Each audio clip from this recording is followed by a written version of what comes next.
꿈에 보는 새 김희진 자매입니다. 저는 모태신앙으로 태어나 하나님을 믿으며 자라왔습니다. 10년 넘게 시골 교회를 다녔고 함께 기도할 수 있는 또래 공동체를 찾고자 교회를 알아보던 중 지인의 소개로 올해 6월 달에 우리 교회를 만나게 되었습니다. 교회를 만나기 전 저는 대학 시절 알게 된 선교 공동체를 통해 한 영혼을 살리는 기쁨과 열정을 경험하게 되었습니다. 그러나 어느 순간부터 사역이라는 것에 점점 지쳐갔고 말씀 읽고 기도하는 생활이 잘 지켜지지 않으면서 미디어를 좋아하고 게으르게 살며 주일 예배만 참석하고 있었습니다.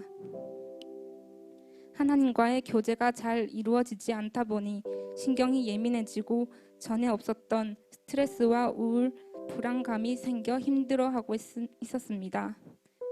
그러던 저에게 올 여름부터 우리 교회를 만나 행복 모임을 하고 회복 캠프를 오게 된 것이 새로운 변화의 기회였습니다. 회복 캠프 전 조장으로부터 기도 제목을 묻는 연락이 왔습니다. 저는 스트레스로 인한 잦은 두통이 나아지도록 그리고 주님 안에서 기쁨, 열정, 자유함을 회복하는 것이 저의 기도 제목이라고 말해 주었습니다. 그리고 저는 한 영혼을 향한 기쁨과 열정이 회복되었으면 하는 바람을 안고 회복 캠프로 왔습니다. 하나님께서는 회복 캠프 동안 계속해서 제 속에 있는 많은 죄와 쓴뿌리들이 드러나게 해주셨습니다. 게으름, 과도한 비교의식, 부정적 자아, 열등감 등등에 대해 돌아보고 회개하며 더 이상 속지 않고 죄와 싸우기로 결단하게 되었습니다. 죄된 행동과 그런 생각을 심어주는 것이 사단의 속임이라는 것을 이제는 알기에 목숨을 내어주기까지 나를 사랑하시는 예수님의 말씀을 끊임없이 되새기면서 나중에는 죄와 쓴뿌리로 힘들어하지도 않을 저로 변화되고 성장할 것을 믿습니다. 회복 캠프 중 특별히 좋았던 시간은 마지막에 온 성도분들의 나눔을 듣던 시간이었습니다. 나눔의 시간을 가질 때 모든 성도분들이 한 사람 한 사람을 향하여 고개를 돌리고 자세를 바꿔서 집중하며 이야기를 듣고 있던 그 모습이 저에겐 감동적으로 다가왔습니다. 저는 평소 말솜씨가 부족하다고 생각하기에 그것을 저의 최대의 약점으로 꼽았고 사람들은 부족한 말솜씨와 지루한 이야기에 대해 판단의 시선을 보낼 것이라는 두려움이 있었습니다. 그러나 회복 캠프를 마치고 나눔의 시간을 가질 때 성도님들의 판단의 시선이 아닌 인내하며 집중하는 모습에서 주님의 사랑이 느껴졌습니다. 또 이런 공동체를 만나고 내가 이곳에 있다는 것에도 감사했습니다.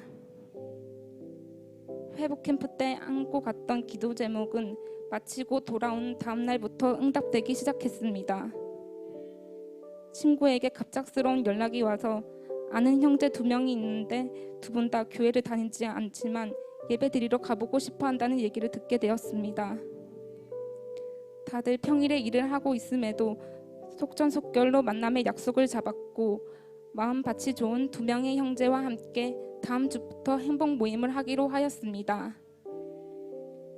또 최근에 삶의 소망을 잃어버리고 자살 시도까지 할 정도로 힘들어하고 있던 친구가 생각나면서 친구 어머님과 연락하게 되었습니다. 소망 없는 친구를 위해 기도해주고 도와주는 우리 공동체를 만나면 좋겠다는 제 마음을 하나님께서 아시고 셀 리더와 좋은 친구와의 좋은 관계 맺기가 이루어졌고 그 친구도 마음을 열어 행복 모임을 함께 해보겠다고 했습니다.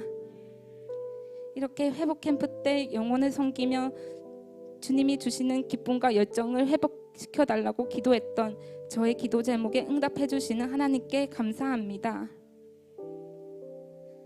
주를 찾는 모든 자들이 주로 말미암아 기뻐하고 즐거워하게 하시며 주의 구원을 사랑하는 자들이 항상 말하기를 하나님은 위대하시다 하게 하소서.